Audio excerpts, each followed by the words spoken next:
Hello there, happy campers. We have our social studies for this week. We are on week 19, and it's about what brought settlers to Michigan. So why did people come to Michigan? And we're going to talk this week about push and pull factors. Push factors are those negative things that push people away from one area, and pull factors are those good things, those positive things that pull them in. Why do you want to go there? We can give an example of this think about when you're on the playground with your friends. Someone does something mean that kind of pushes you away. You want to go play something else. But if you're over playing something else and you see a group of friends having a lot of fun, they kind of pull you in. They want to say, come here. You would say, that looks like fun. You go see what they're doing.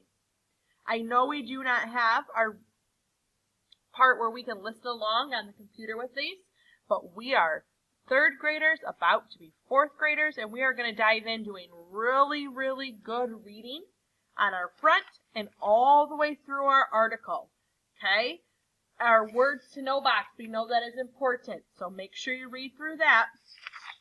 On the bottom, we're talking about the brook trout and Michigan wildlife. We have, did you know, some Michigan facts. See if you can learn something new there. And we have a Michigan timeline. We're talking about the Civil War. What was the Civil War in Michigan like? Okay? So I want you to go ahead and read through all of that today. You're going to read through all of that. Tomorrow, we will tackle the job of the crossword. If you have someone available at your house to read with you, you may want to take turns reading sentence by sentence like we do in school. If not, you can work through and you can read it on your own. Okay? Just do your very best work because you know tomorrow when we do the crossword, you're going to have to dive back in and find some answers.